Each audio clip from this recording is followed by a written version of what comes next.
Hi and welcome. You're listening to the X22 Report. My name is Dave and this is episode 964B, and today's date is May 6, 2016, and the title of the episode is, once again, the U.S. is pushing a safe zone with a staged event. Let's get into the economic collapse, political and geopolitical news. Now, it looks like Obama is putting forth his gun ban on the Social Security Administration and those people that they deem are disabled, mentally ill, or just can't handle their finances. And it looks like they're going to use this as a starting point to remove weapons from the people. And basically what they're doing is that this ban would apply to SSA beneficiaries who are ruled mentally deficient or labeled with a mental illness. Once categorized as having mental health problems, the beneficiaries would be reported to the National Instant Criminal Background Check System, NICS, and added to the prohibited person list and barred from purchasing any type of weapon. One of the measures of mental health stability would be whether beneficiaries could handle their own finances or not.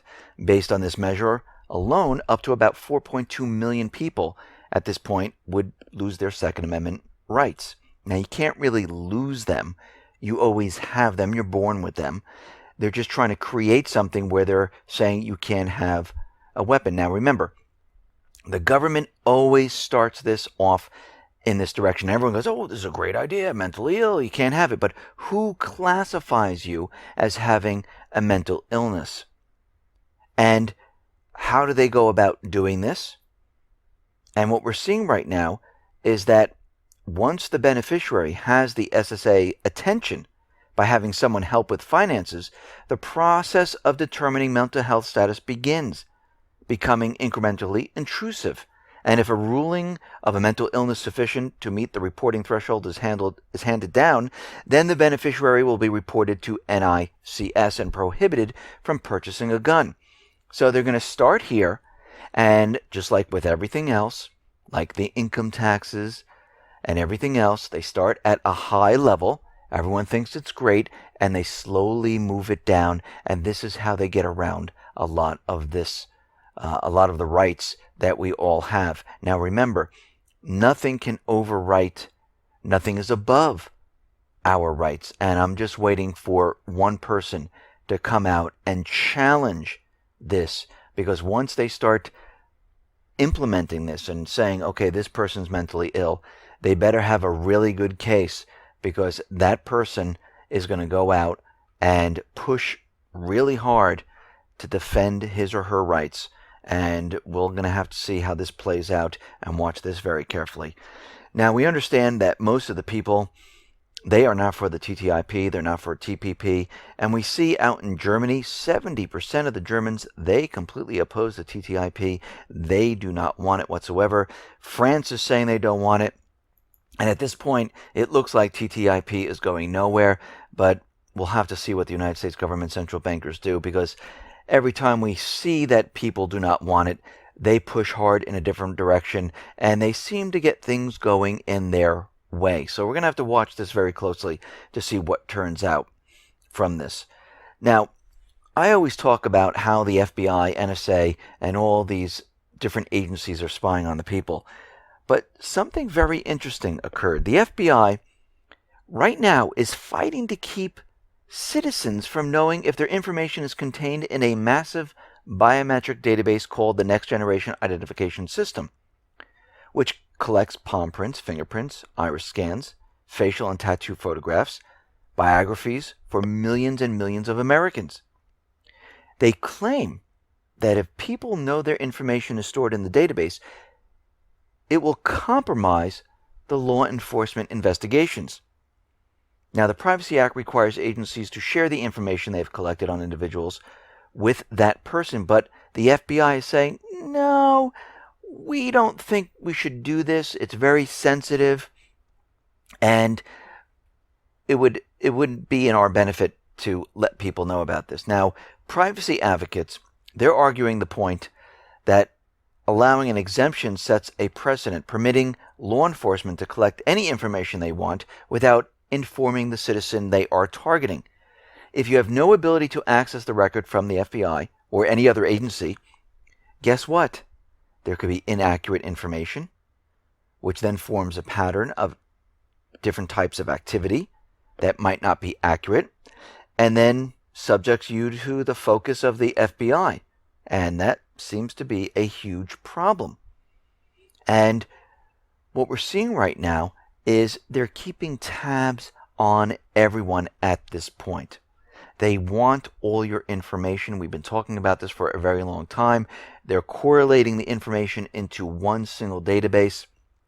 This is why DHS has been trying to push the Real ID. Many of the states are pushing back. This is why they keep extending the time period, because the Real ID gets rid of your state driver's license. You're then having a federal license, which has an RFID chip, has a barcode, will have an iris scan, will have your DNA information. It will have everything in there, all dumped into one gigantic database. Now, the U.S. National Security Agency and Central Intelligence Agency, they have doubled their surveillance of telephone and electronic communications in 2015 going into 2016. And this is according to documents released in the U.S. government from their transparency report. Now, I remember Obama saying that he's going to crack down on this and he's going to stop this from happening. And we haven't seen any of this. It has actually doubled. And one thing to keep in mind is that each and every one of you needs to protect your information. Use encryption. Use encrypted email. I know many people say, well, they still can break through it. A very hard encryption takes them time. Most likely they will bypass it instead of spending all that time on the encryption. Block the signal of your phone. You can use blockatpocket.com. They have a sleeve. You slip your phone into it. The signal is blocked. They can't track you when you move from different locations to different location. You can put your credit cards in there, your debit card that has that little chip on there. It will protect you and it will block the signal.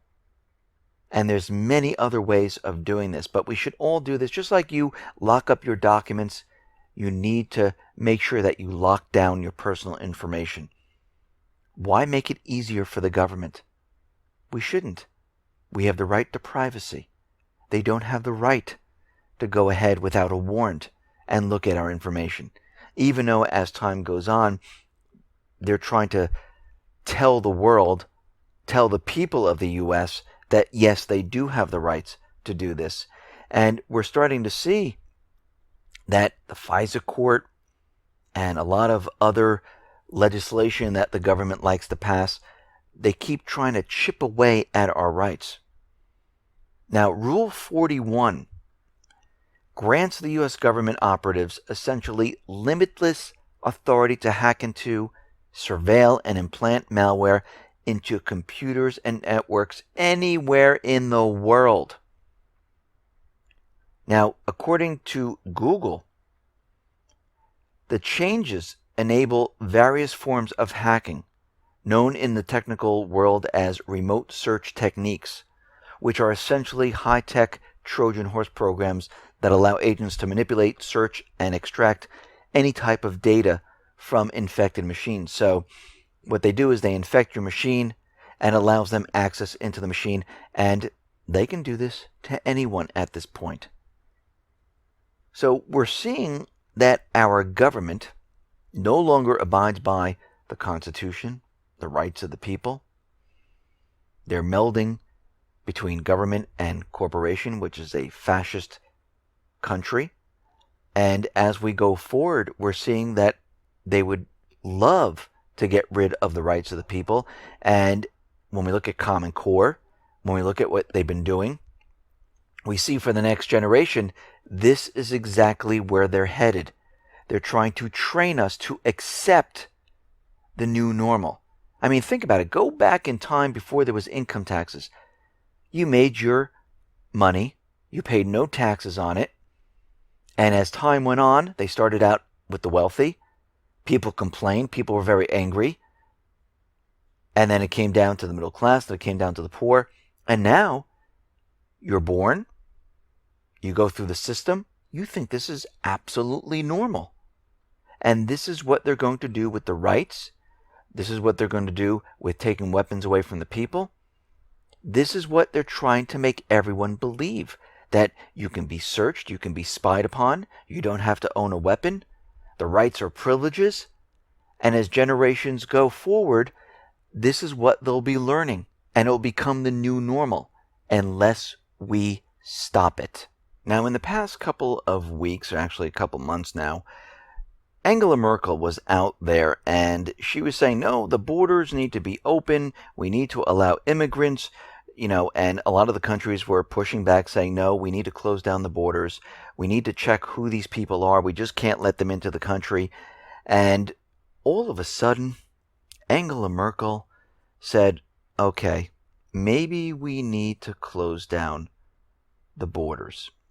And maybe we shouldn't have open borders at this time. And we see at this point that she's doing a complete 180. Now, it wasn't a very long time ago where Merkel was defending her open border policy, saying, I'm in favor of showing a friendly face of Germany. This is my open arms policy. And that's a quote from her. And now we're seeing the complete opposite. Now, why is this? Well, Germany's AfD party is gaining significant popularity, and it is on track to become the second most popular party in the country. And the people seem to be going in one direction on the issue of immigration, and she is going in a different direction. And she's realizing this and understanding that she is not with the people. And the people are saying, no, we don't want this. And this is why she's changing what she's doing.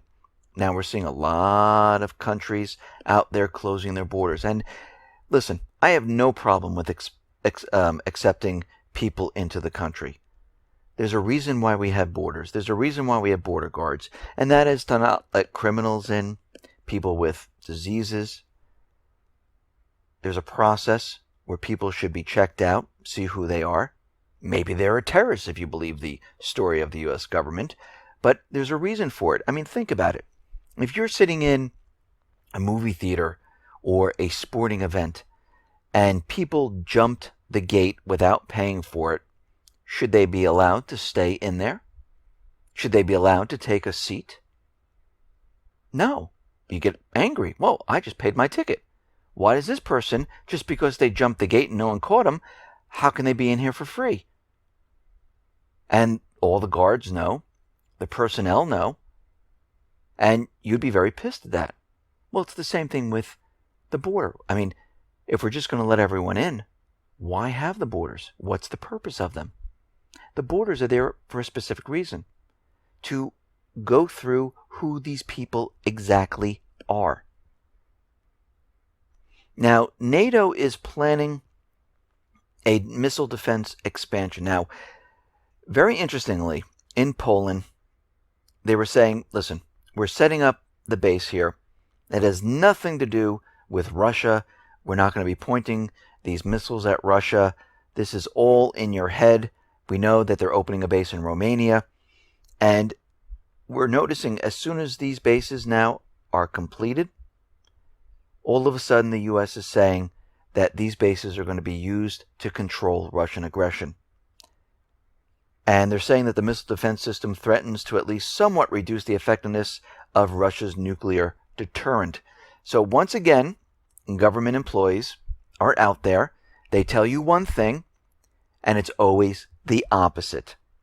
Now, Iran is threatening to close the Strait of Hormuz, blocking Western warships. Now, the U.S. was having large-scale maritime exercising involving 30 nations from 6 different continents. And it took place in the Suez Canal. It took place in the Strait of Hormuz. And the Iranian government, they're saying, listen, this is a threat you are provoking, and there is no reason to have this here in this area. And the Iranian government, actually, they have a case. Because in special cases, Tehran has the right to close the Strait of Hormuz. If the Iranian government considers a vessel under a foreign flag a potential threat to the region of 1982 convention, gives Tehran the right to close the Strait of Hormuz for any vessels and ships of that country. And we can see that the U.S., once again, is trying to provoke the entire region. They're doing it in the Pacific. They're doing it in the Middle East. They're doing it throughout the seas next to Iran, next to Syria. They're doing it in Ukraine. And they're trying to get a war started somehow, some way. And it will continue. Now, as we can see, the Prime Minister in Turkey has stepped down. Erdogan urged a rapid switch to a presidential system one day after the Prime Minister announced he was quitting. And we can see why he wants this very quickly, because it's going to give him more power. And this is what the dictator wants. He wants the power. And once he gets the power, I wonder what he's going to do with it. And we kind of know that he's going to use his power to get into Syria, and he won't have to worry about dealing with anyone. Now, yesterday, the U.S. was out there, and they were talking about the strikes on a refugee camp in the northern section of Syria, the Sarmada, and this is very close to the Turkish border. And they were saying that 28 people have been killed in this airstrike. But what's very interesting when you look at the pictures and you look at the video, the tents were burned down. There's no craters. There's nothing really there. And a lot of the tents were thin plastic covers. And it looks like, to me, that a fire was started. And they're trying to use this as something else. Now, of course, they came right out and said it was Assad. Russia's out there saying it was not Russia. Assad is saying we didn't even have planes in that area at the time, once again. And Russia is saying maybe it was Al-Qaeda, maybe it was a terrorist organization. And the U.S. has no confirmation of that. So when you look at this story, you start to realize that they have a plan here. Now, remember the safe zones that they've been talking about, and the U.S. keeps on saying, well, and Obama keeps on saying, we cannot have safe zones in this area. Now, John Kerry tried to do this with zones of interest, blocking off certain areas that would be separate and apart. And I think they're going to use this for many different reasons. One, of course, to try to demonize Assad, because as we know, as we move into August, what they're going to do is they're going to have this main event in this area if Assad does not step down. Now, we know the only way Assad's going to step down is if he's taken out with a sniper or some type of bomb, or if there's an election and the people vote him out of office. Well, we know that part is not going to happen. And we know he's just not going to step down by himself. So the only other way is for him to be taken out. And he's made it all this time without that happening. They tried many different times. So the U.S. is saying, okay, from now until August, and this goes back in time, where they've been planning for this main event. Now, they're using the refugee crisis because it's on the northern area of Syria near the Turkish border, and we know for a fact they want a safe zone. Now, they're probably going to use this or try to use this to say, listen, if we have some type of zone in this area, they might not even call it a safe zone, they might call it some other type of zone, we can protect the refugees. And it seems that this is the direction that they're trying to go in. And we're going to have to watch this situation very, very closely. Now, lawmakers here in the United States, they are saying that Obama should refrain from supplying the Syrian rebels with American-made shoulder-fired surface-to-air missiles. And we already know that these weapons are already in Syria. Now, the 27 members of Congress, led by Representative John Conyers, he is out there and he is saying and urging him, Obama, to maintain his policy of refusing to transfer these type of weapons. Now, we know man-pads, we know tank killers, they're all out there already. Of course, the CIA chimes in and believes that the rebels have obtained a small number of man-pads through illicit channels. I mean, they were supplied to the rebels, the terrorists, by the CIA, by Mossad, and other different agencies. So at this point, the weapons are already in Syria. This has been building for a very long time.